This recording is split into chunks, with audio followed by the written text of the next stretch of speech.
Welcome to the Bookshop at the End of the Internet. This podcast is dedicated to helping book lovers discover new authors. Like all the best bookshops, this podcast is filled with all kinds of books and all kinds of authors.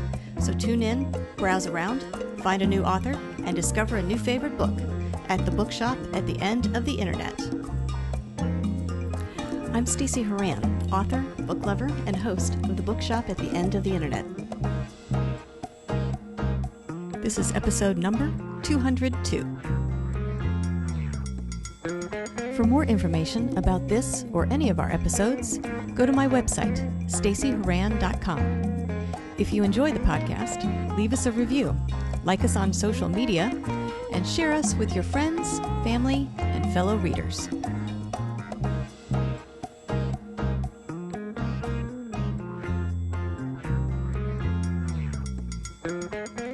In today's episode of the Bookshop at the End of the Internet, I'm chatting with author D.P. Behling about his new series, Josh and Sen Save the Multiverse.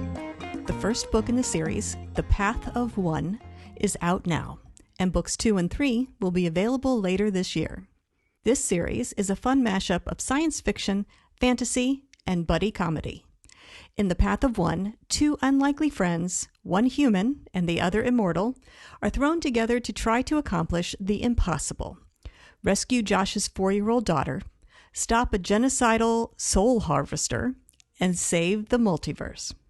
Dave's inspiration for this series includes video games, science fiction fandoms, Greek mythology, the difficult job of parenthood, and various challenges that arose from the recent pandemic. Despite the sweeping and sometimes serious nature of this series, Dave's favorite aspect of writing it was working humor into the stories.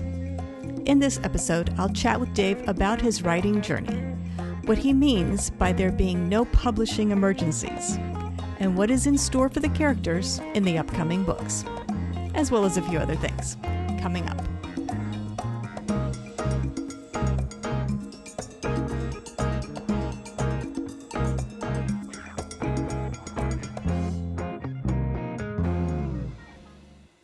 Dave Behling, I want to thank you very much for joining me today on the podcast. Well, thank you, Stacey. I'm glad to be here. I thought what we could do today is start by talking about your new book, which is book 1 in a new series called Josh and Sen Save the Multiverse. Book 1, The Path of One, is out now. And maybe what you could do for us is introduce us to this book and the series and tell us what inspired you to start writing it. Oh, sure. And I have to preface this by saying I am absolutely terrible at saying what the book's about. It's probably why I had to write it down in the first place. But let me give it a go.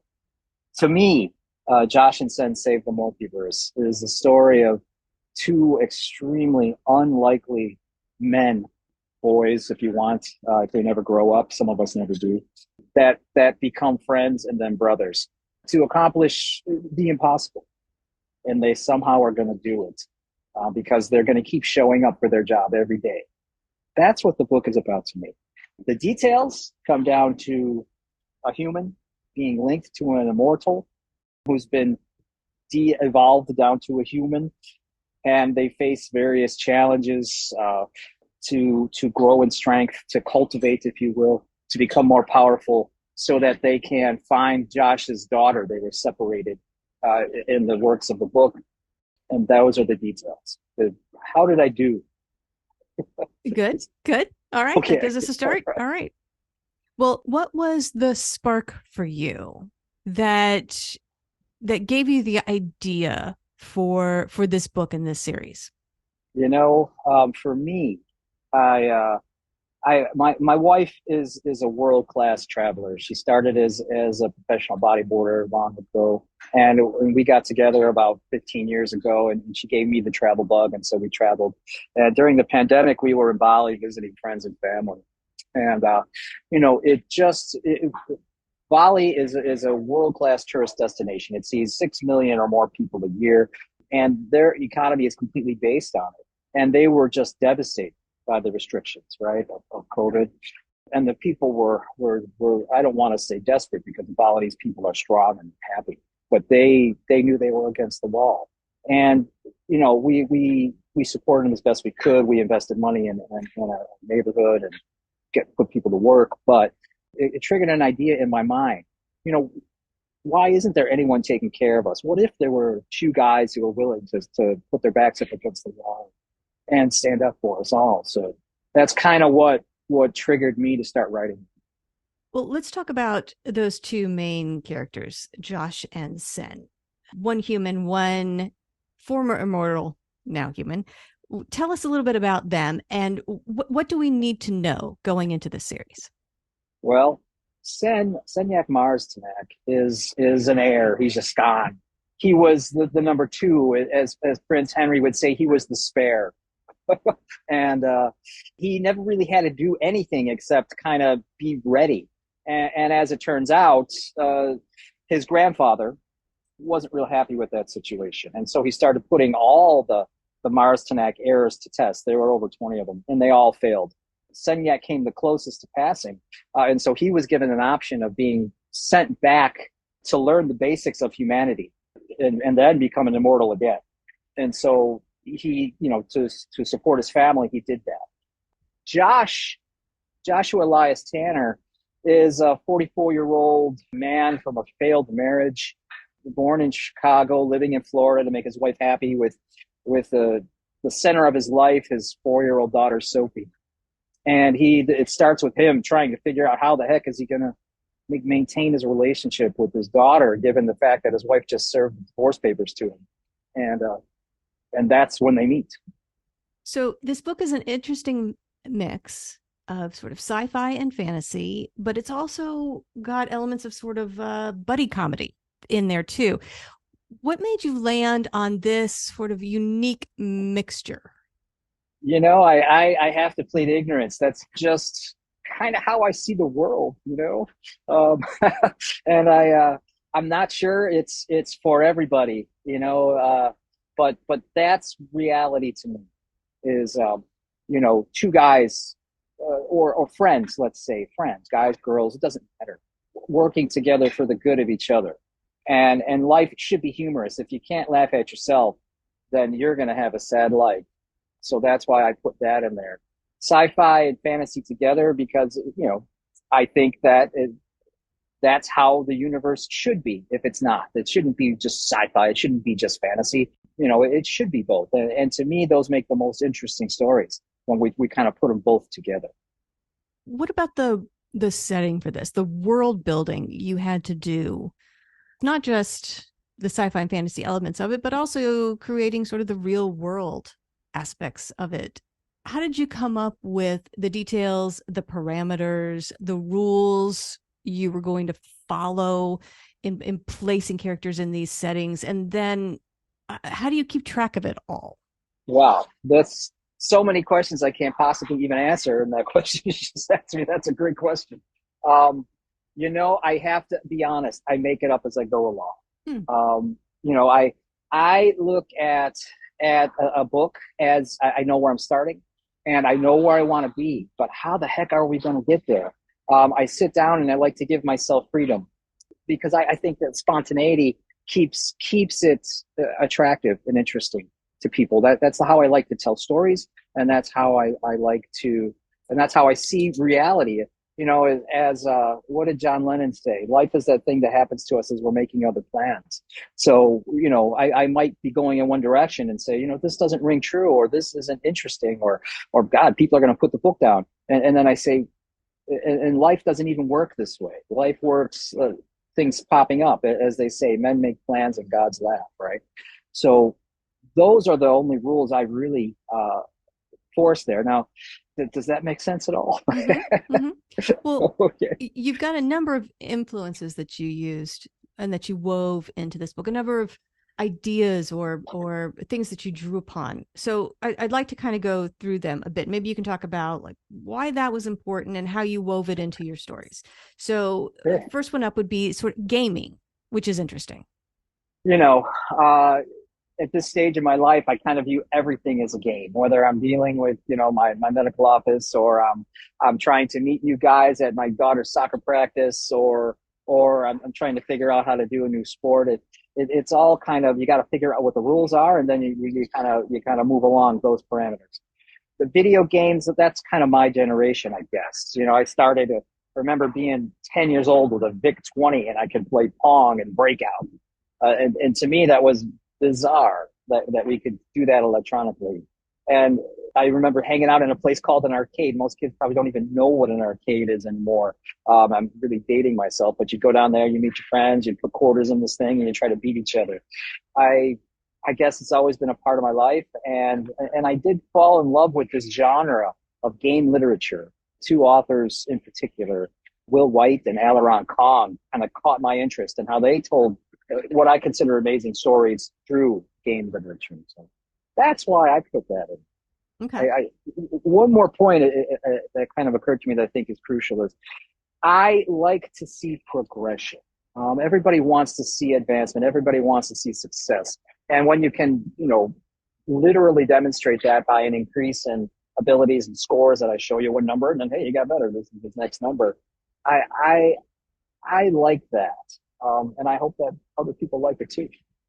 Good. Okay. Well, next one up would be sci-fi fandoms.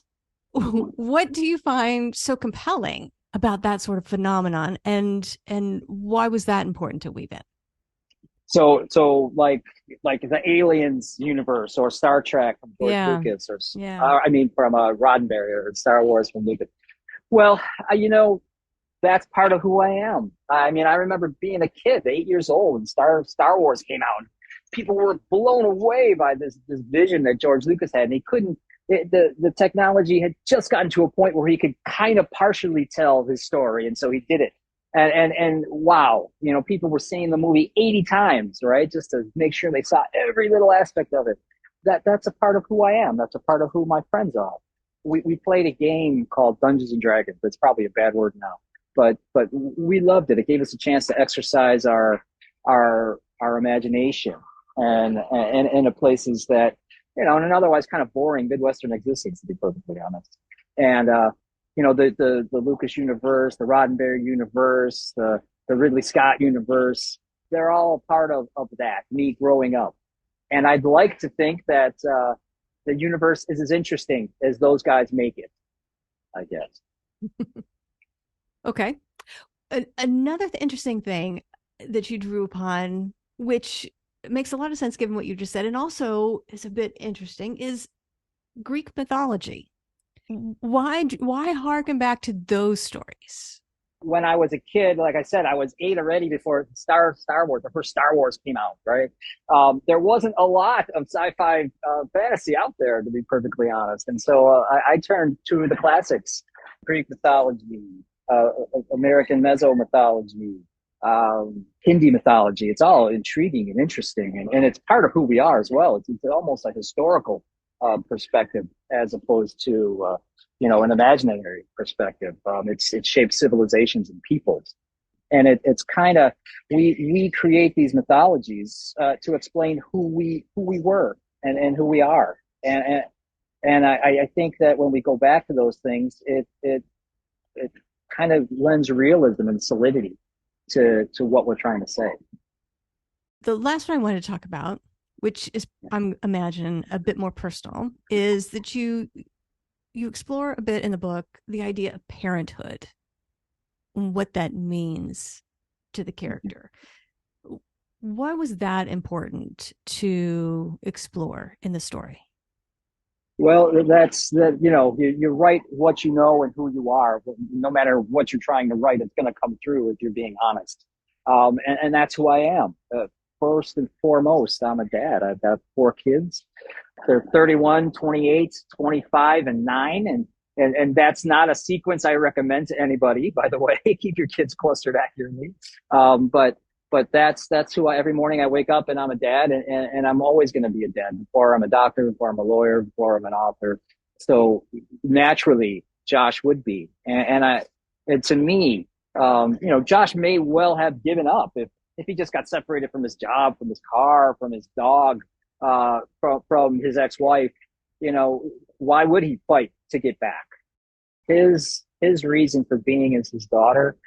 And that's what's going to help thank God that's what's going to have him save the multiverse for us to get back to her. What are your plans now for this series? We mentioned, I think, books 2 and 3 planned for 2024. Uh-huh. Do you plan on stopping at 3? Do you have plans for more? What do you expect to happen? You probably won't believe me if I tell you. I'm planning on about 15. Oh, okay. Um, I've got, as you say, the second one has a release date. It's already been spooled up to Amazon for a March 3rd release date. The third one is in the hands of my editor, Monty Shaleski. She's an amazing human being, and if anyone needs an editor, I would recommend her wholeheartedly. And I'm hoping for an October release on that. The fourth one I'm currently writing. I plan, God willing, if there's interest, I'll keep writing. I hope there will be. I hope people enjoy reading them as much as I like writing them. Good. Okay. Well, that gives everybody a lot to look forward to. In writing this, what was the reaction from your friends and family when you decided to start writing this epic series? What has been the reaction to the books? Oh, they've always known I was crazy, so it honestly didn't faze anyone very much at all. um, the truth is, no one's really read it. My mother, she's an avid, she likes literature, but she's 73, so she only listens to audiobooks. So until I convert it to audio, she's not going to read it. My wife, she's Brazilian. Her first language is Portuguese, and she would struggle, so she hasn't read my books. My two oldest boys have read the books. They like them, but they're the ones who exposed me to this literature. So they're like, "Oh, good work, Dad." Pretty much, it hasn't fazed them. Were you always a writer? I mean, were you when you were a kid? Is this something you wanted to do, or is this something you just kind of hit you when you came up with this idea? No, I honestly, when I was a kid, I wanted to be two things. From the time I was 7, I wanted to be a stuntman, and that didn't work out for me. But I did when I was in high school. I wanted to write. I always liked to write. I'm not sure why it fits well with me, but it does. In my careers, I've always had a duty of writing. Professionally, obviously, it gets pretty dry, but I always wanted to create. It might go back to when I was 12. My dad, again, there wasn't a lot of TV to watch. There wasn't streaming video 29 hours a day, 500 days a year. So we read. And my dad gave me J.R.R. Tolkien's, the creation of the fantasy genre, The Lord of the Rings and The Hobbit. And I read them. And I was blown away by how well this man can portray this duality of good and evil, and how good was pushed to basically the rub of extinction, but fought back. And I always said, God, I'd like to do that. So I guess maybe that's why. You've taken on a pretty big task here, a 15-part series, possibly more. Do you know what will happen to these characters all the way out to book 15? Because you mentioned you like to sort of pants right by the seat of your pants for some of these ideas in your stories. Mm-hmm. But do you have plot points? Do you have outlines for what you want to happen? Or do you just sort of have like maybe vague ideas for each of the books? Well, I've written enough to have ideas of where I'm going to go up through book 7. Okay. With regards to what the main storylines will be, and that can change. But I have, and it'll be focused on a character I introduced in the third book called it's a fusion of an AI mechanical and a beast Affin. It's RX and Anak. Anak is a golden tamarin who lives inside the RX, who's this giant battle mech, and they fuse their karmas together to make a being that can actually cultivate. But the universe doesn't quite like that, because the universe has already fought a battle that almost wiped out most of the people, called the Puppet Wars, where someone tried to take over cultivators with AI mechanical algorithms. So they're going to be fighting. Josh and Sen are going to help Anak and RX maintain their right to survive against this organization that's designed to protect humanity, but to snuff out two good people. So that's where I'm going to go with books 5, 6, and 7. there's also a real bad guy that I've already introduced in the second and third books, I think, at least the third one for sure, that they have to defeat. Ultimately, I do know for the coup de grace when they become immortals for books probably 10 through 15. I have a feeling it's not going to go well for the vast majority of characters. A lot of guys are going to die. But other than that, I don't have anything specific. Okay. All right.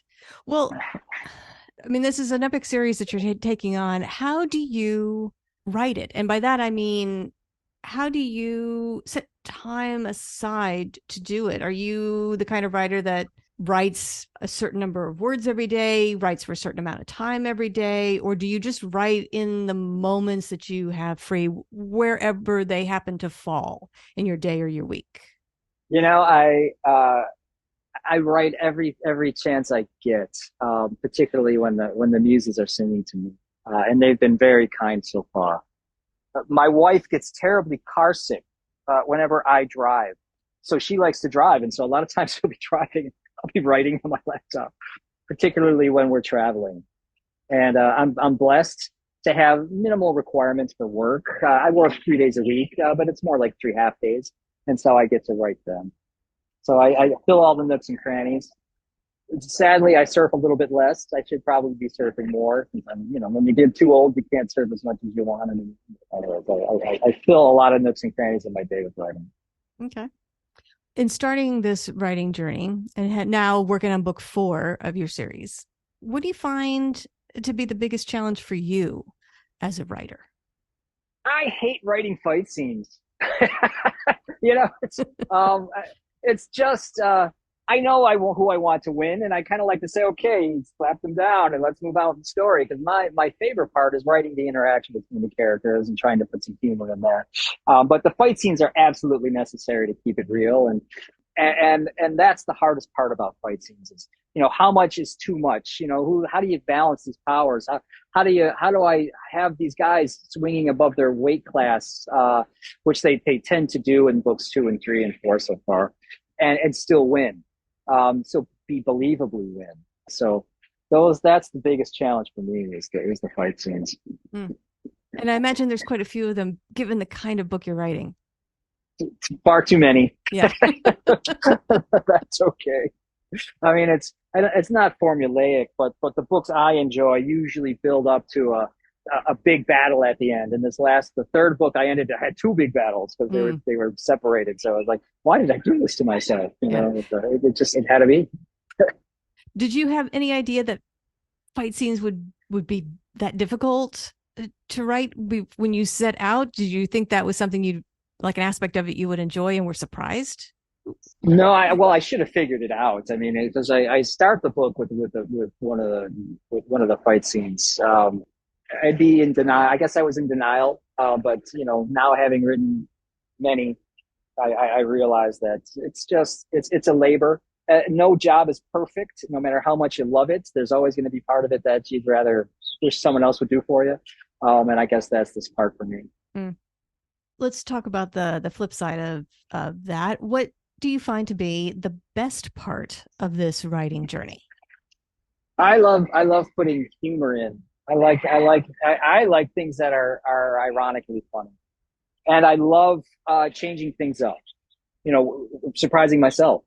For instance, in the third book, I have Josh and Sen meet RX and Anak in the middle of a cave, and that this is right now they're not sure if they're friend or foe or what's going to happen. And then suddenly 3 nuclear Dark Star grenades get shot between 3 of them, and they all get buried under Mount Everest pile of rubble. And I was like, oh, okay, let's go that way. So that's what I love. I love changing gears and thinking from another angle and saying, all right, now what do I do? How the heck do I get the guys out of this? That's my favorite part. Has there been, along this journey, has there been any advice you've come across that has really made a difference, either in how you write or in how you approach, say, the business of writing? Well, from the business of writing, I'll take that part first because it's the easiest. I would say for indie authors, be prepared for a longer slog than you could possibly imagine. My producer, my publisher, Cadence, the Cadence Group, Bethany Brown. She's an amazing human. And it's the first thing she told me, which is absolutely true. There are no publishing emergencies. Okay. Everything will happen in the time that it's going to be able to happen. And we just have to be patient. And unfortunately, be prepared to have to invest a significant amount of money. Everything is going to cost a lot more than you think it would or it should. And be prepared, ask around how much you should expect to pay for something. I can tell you, you're not going to get a lot of good advice online about how much things should cost. You're going to have to ask the questions yourself. With regards to writing, sit down and write. You know, I started surfing about 4 years ago during the pandemic because I couldn't go snowboarding, which is my first passion. And I fell in love with it. But the guy who taught me how to surf, my good friend Jason Sen, who owns Endless Summer Surf Camp in Southern California, he goes, Dave, surf or surf. So if you want to be a surfer, you got to get out there. It's your personal relationship with the ocean. Whatever, you know, you can talk about it all you want, but you got to do it. And the same is true for writing. If you want to write, you got to sit down in front of your keyboard. Or I recently met a guy on Instagram who likes to do it with a pen, which is amazing to me. You got to sit down and you got to start writing. And you know what? Maybe you'll get 5 words. Maybe you're going to lose what you wrote yesterday because you realize it's not true to form for your character and it's needing in the wrong direction. But you got to write if you want to be a writer. Yeah. Yeah. That's it in a nutshell, isn't it? It is. Good. Well, Dave, if people want to find out more about you, the books, when the new releases are coming out, all that sort of stuff, where can they go to find you and that information? You know, gosh, you could reach out to me on Instagram. You could reach out to my joshandsen@gmail.com is my email. You can reach out to all 3 of us there. One of us will get back to you. And if we hit it off, God, I'll give you my phone number. You can call me. So how's that? Sounds good. All right. And if people want to purchase a copy of The Path of One, where can they go to buy it? Amazon. It's also released at Ingram Spark, the paper copy, which I to be honest, I am amazed that paper books still exist. I live in a state that has only one bookstore, and I honestly thought that digital was the way to go, but apparently, I guess the millennials want to be holding books in their hands, and I don't blame them a bit. As a traveler, I like to keep it electronic because it makes it a lot easier, and when I need a new book, I can kind of get one through the internet. But paper books exist too, so good for all of us. They should. But Amazon is the easiest and cheapest way to get it. Okay, good. Well, Dave, I want to thank you very much for joining me today on the podcast. And I want to wish you luck with The Path of One, book 1 of Josh and Sen Save the Multiverse. We'll look forward to books 2, 3, 4, and so on coming soon. Let's hope. So congratulations on everything you've accomplished so far, and best of luck with the rest of your writing journey. Thank you so much. The Bookshop at the End of the Internet is a podcast dedicated to helping book lovers discover new authors. Like any good bookshop, this podcast features a wide variety of books by the equally varied and interesting authors who felt compelled to write them. This podcast gives you a chance to meet these wonderful writers and discover your next must-read book. Listen to the authors describe their books and tell you their stories in their own words. My interviews feature books from all genres and authors from all walks of life, including those who are indie published, as well as those published by small presses and large publishing houses. Looking for unique, not so easy to find books for yourself, a friend, or a book club? Tune into this podcast and find your newest favorite author, or maybe a soon-to-be bestseller. This podcast, like all the best bookshops, is filled with all kinds of books and all kinds of authors. Tune in, browse around, find a new author, and discover a new favorite book. You never know what treasures you might find in the Bookshop at the End of the Internet.